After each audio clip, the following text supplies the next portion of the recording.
नमस्कार दोस्तों, मेरे चैनल एस्ट्रोमन जी में आपका बहुत बहुत स्वागत है। आइए आज 28 वर्ष की महिला के कुंडली का अध्ययन करेंगे, इनके सवालों का जवाब करेंगे। Career oriented, marriage oriented, life में आगे क्या कुछ तरक्की मिलेगी, इन सारे महत्वपूर्ण विषयों पर इनको जानना है। तो आप बिल्कुल चिंता ना करें, आपके सारे ही क्वेश्चंस को हम गहराई पूर्वक सुनेंगे। तो सबसे पहले लगन देखते हैं, किस लगन की कुंडली है। ये कर्क लगन की कुंडली है। 4 जब भी लिखा हो तो यह कर्क लगन होता है। इस कुंडली में बुध अस्त का है, और चूंकि सूर्य से क्लोज कंजंक्शन में था तो वह अस्त का है। शनि वक्री है। वक्री ग्रह 3 गुना ज्यादा फल देता है, अस्त ग्रह थोड़ा कम फल दे पाता है आपको। राशि मकर है। इस कुंडली के हिसाब से मंगल दोष बिल्कुल नहीं है। और अब मैं थोड़े प्लेनेटरी कंडीशंस पे बात करने से पहले थोड़े इसके बल के बारे में बात करना चाहूंगा। सूर्य 14 डिग्री पर है, 100% फल देने के काबिल है। कुंडली में 2 टाइप के ग्रह रहते हैं, एक योग कारक होते हैं, दूसरे मारक होते हैं। योग कारक जो आपके लिए शुभ फलदायी है, मारक जो आपके लिए अशुभ फलदायी है। चंद्रमा 26 डिग्री पर बैठा है, ये लगभग 30% फल देने के काबिल है। मंगल 14 डिग्री पर बैठा है, ये लगभग 100% देगा। बुध 0 डिग्री पर और अस्त का भी है, इसके बिल्कुल भी फल नहीं आएंगे। अगर ये योग कारक हुआ तो इसके लिए उपाय करने की आवश्यकता पड़ेगी। गुरु 22 डिग्री पर यह 100% फल दे ही देगा, 95% के अराउंड फल आता है। शुक्र 2 डिग्री पर है तो ये लगभग आपको 20% के अराउंड फल देगा। शनि 24 डिग्री पर है तो ये भी लगभग मान के चलो आपको 80% के अराउंड फल देगा। राहु 1 डिग्री पर, इसके बिल्कुल सही फल नहीं आएंगे, इसके बिल्कुल नेगेटिव फल नहीं आएंगे। अब एक बहुत महत्वपूर्ण बात, अब जैसे देखो इस कुंडली में ना प्रारंभिक रूप से देखने के बाद ना काल सर्प दोष प्रतीत होता है। काल सर्प दोष एक बहुत खतरनाक दोष होता है। इसके अगर नियम की मैं बात कर लूं तो अगर राहु केतु के, देखो ये राहु केतु हुआ, अगर एक साइड सारे प्लैनेट्स आ गए जैसे इस कुंडली में है, या तो लेफ्ट साइड आ जाए या फिर राइट आ जाए, तो उसमें काल सर्प दोष का निर्माण होता है। तो डेफिनेटली कोई लोकल एस्ट्रोलॉजर इस कुंडली को देख कर ये बात कह देगा कि आपकी कुंडली में तो अनंत काल सर्प दोष है, आपके कुंडली में तो शेषनाग काल सर्प दोष है, आपके कुंडली में तक्षक काल सर्प दोष है। तो ये 12 प्रकार के कुल काल सर्प दोष होते हैं, लेकिन ऐसा बिल्कुल नहीं है। मैं कह रहा हूं, डंके की चोट पे कर रहा हूं, कह रहा हूं, प्रूफ कर दूंगा कि ये कुंडली काल सर्प दोष से मुक्त है। क्यों मुक्त है? फिर लोग बोलेंगे गुरुजी ये कैसी बात कर रहे हैं आप, एक साइड तो सारे ग्रह आ ही गए, बुध सूर्य शुक्र मंगल गुरु चंद्रमा शनि, एक साइड तो सारे ग्रह आ गए, तो फिर ये काल सर्प दोष से मुक्त कैसे हुआ? अब देखो एक बहुत बड़ी बात है, आपके दुश्मन, आपके बहुत दुश्मन है, लेकिन किसी दुश्मन में बल ही नहीं है तो आपका क्या बिगाड़ पाएगा? एक चींटी अगर आपका दुश्मन बन जाए तो क्या बिगाड़ लेगा आपका? ज्यादा से ज्यादा हल्का सा पेन देगा, इसके उपरांत आपका कुछ भी नहीं बिगाड़ पाएगा वो, क्योंकि उसमें बल ही नहीं है, वो क्या बिगाड़ लेगा?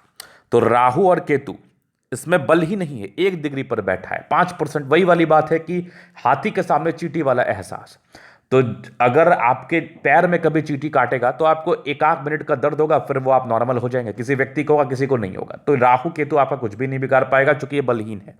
ये बहुत खुशी की बात है कि ये बलहीन है और काल सर्प दोष आपका बिल्कुल भी एप्लीकेबल नहीं हुआ। तो डरने और हताश और निराश होने की आवश्यकता नहीं है, क्योंकि आपकी कुंडली में काल सर्प दोष एप्लीकेबल हुआ ही नहीं, और इसके कोई भी दुष्परिणाम आपको देखने को नहीं मिलेंगे।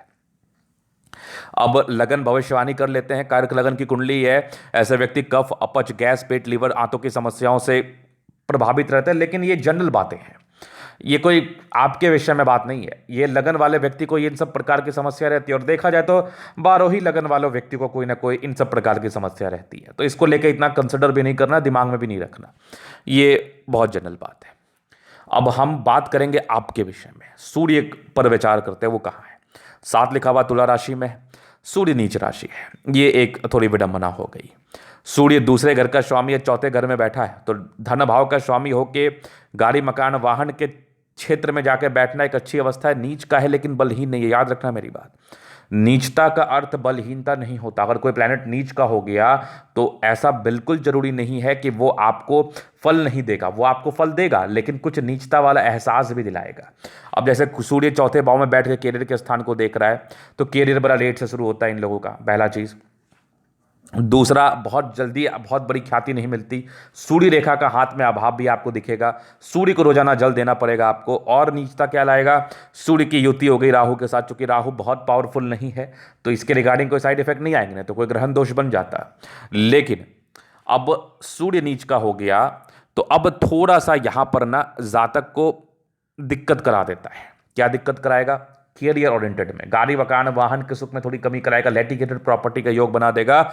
लेकिन एक बहुत बड़ी कहावत है, अगर आप एक चोर और गुंडा को भी एक अच्छे जगह रख दो ना, तो वो भी कुछ दिन के बाद सुधर जाता है। तो कैरियर विलंब से जरूर स्टार्ट कराएगा, लेकिन सूर्य सूर्य है, अगर इसका पराक्रम और तेज आपके ऊपर हावी हो गया, मतलब आपने कुछ रेमेडी किया और सूर्य की कृपा हो गई, क्योंकि दुष्कृपा तो थोड़ी बहुत रहेगी, लेकिन अगर कृपा हो गई तो ये आपको बहुत उज्जवल भविष्य प्रदान कर देगा। और मुझे लगता है कि ऐसे व्यक्ति का 28 साल के बाद ना काफी परिवर्तन आता है जिंदगी में, काफी अच्छी तरक्की देखने को मिलती है। तो नीचता का अर्थ बिल्कुल बलहीनता नहीं होता, और अच्छे भाव में बैठने के बाद नीच प्लेनेट भी आपको अच्छा फल दे देता है। हल्के फल्के नीचता के जो एहसास है, जैसे कहते हैं ना, नेचर सिग्नेचर चेंज नहीं होता, तो अगर मैं नीच व्यक्ति हूं तो मेरे में कुछ खामी रहेगी, लेकिन ऐसा बिल्कुल नहीं है कि मेरे में खूबी ना रहे। तो ये आपको अच्छे घर में बैठा है, तो ये आपको परिणाम अच्छा ही देगा, स्ट्रगल कराएगा थोड़ा। अब चंद्रमा विचार करते हैं।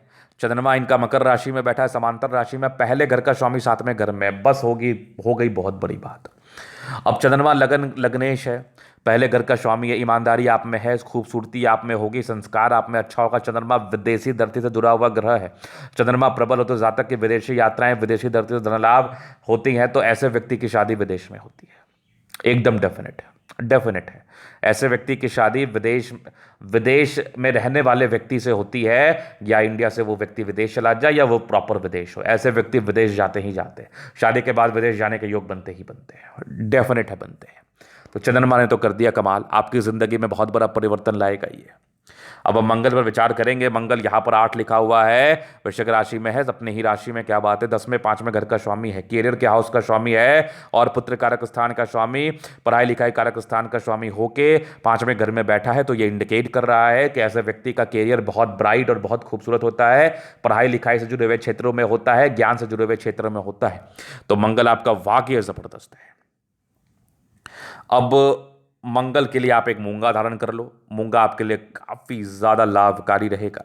ना की तो बात नहीं, चूंकि डिग्री वाइज बली है, लेकिन फिर भी आप धारण कर सकते हैं, आपके लिए बेहतर ही रहेगा। अब बुध पर विचार कर लेते हैं। बुध बहुत ही खराब स्थान का स्वामी होकर अस्त का हुआ है, 12वें घर का स्वामी है बुध, इनका तुला राशि में है, 12वें घर का स्वामी, तीसरे घर का स्वामी। अगर इसमें बल होता तो ये खर्च ही कराता, स्थिति अच्छी नहीं करता। यहां पर सूर्य और बुध का बुधातित्व योग एप्लीकेबल नहीं हुआ है, तो इसलिए इसको बुधातित्व योग मानने की आवश्यकता नहीं है। तो बुध आपका खराब घर का स्वामी होकर अस्त का हो गया, बल देने की भी आवश्यकता नहीं है। इसके रिगार्डिंग आपको जो भी दुष्परिणाम आएंगे वो भी नहीं आने, क्योंकि अस्त का हो गया, मतलब ही खत्म उसी हो गई। अब हम गुरु पर विचार करते हैं। बृहस्पति भी यहाँ पर वृश्चिक राशि में, मित्र राशि में, नवमे भाग्य स्थान का स्वामी होके डिग्री वाइज थोड़ा सा कमजोर मुझे दिख रहा है, लेकिन पंचम भाव में बैठा अच्छी % फल देगा। बृहस्पति भी बढ़िया है, थोड़ा सा इंपैक्ट बृहस्पति का डिग्री वाइज थोड़ा कमजोर है, तो एक पुखराज रत्न पहन लो। पुखराज और मूंगा आपके लिए इतना लाभकारी रहेगा ना कि आप सोच भी नहीं सकती, बहुत ज्यादा बेनिफिट कराएगा, एक्सट्रीम बेनिफिट कराएगा आपको। और बृहस्पति पंचम भाव में है, तो पुत्र बड़े पराक्रमी होंगे, और शादी के बाद की जिंदगी बड़ी बेहतर रहेगी। शुक्र भी यहां पर वृश्चिक राशि में है, 11वें चौथे, बहुत ही अच्छे घर का स्वामी होकर बहुत ही अच्छे घर में बैठा है, लाभ भाव का स्वामी, लग्जरियस लाइफ, एकदम लग्जरियस लाइफ। शादी के बाद भाग्योदय, हस्बैंड बहुत कमाने वाले, शादी के बाद इनके हस्बैंड भी राइज करते हैं। गुरु और शुक्र की बहुत बड़ी राजयोग कारक अवस्था आपके पंचम भाव में बनी है, तो पंचम भाव बहुत बढ़िया है। शनि भी स्वराशि में, क्या बात है, शनि इनका कुंभ राशि में है, स्वराशि में है, अष्टम भाव का स्वामी अष्टम में है, आयु बड़ी लंबी कर देता है। सप्तम भाव का स्वामी अष्टम में, कोई दिक्कत नहीं है, कोई परेशानी नहीं है, शादी लेट कराएगा, बस यही होगा। लेकिन शनि आपका पावरफुल है, कहते हैं ना अपने घर में कुत्ता भी शेर होता है, वही वाली बात है, शनि अपने ही घर में बैठा है। तो शनि जब अपने घर में बैठा है तो वैसे भी नेगेटिव इंपैक्ट नहीं डालेगा, वैसे भी आपके लिए पॉजिटिविटी करेगा, आयु लंबी कर देगा, शादी के बाद भाग्योदय करा देगा, पैसा नाप शनाप बहुत देगा। राहु कहाँ है, राहु इनका है यहां पर, देख लो, राहु तुला राशि में, बलहीन है, मतलब ही नहीं बनता।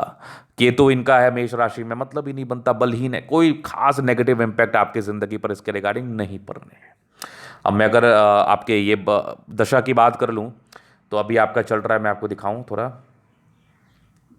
अभी आपका बृहस्पति आया 2019 के 5वें महीने के बाद, बहुत बेहतरीन समय है, बहुत बेहतरीन। एक पुखराज एज सुन एज पॉसिबल आप धारण कर लो, आपका तो जबरदस्त समय चल रहा है। 2024 तक तो शादी भी हो जानी है आपकी। सप्तम भाव का शनि है, स्वराशि अपने घर में बैठा, डेफिनेटली शादी करा देगा, कोई दिक्कत नहीं है। अष्टम भाव में तो कोई परेशानी नहीं है, थोड़ा लेट कराया, लेट तो हो ही गई, ऑलरेडी 28 साल हो गया, लेकिन ये शादी करा देगा, बढ़िया रहेगी। जो बृहस्पति का पूरा महादशा अच्छा रहेगा।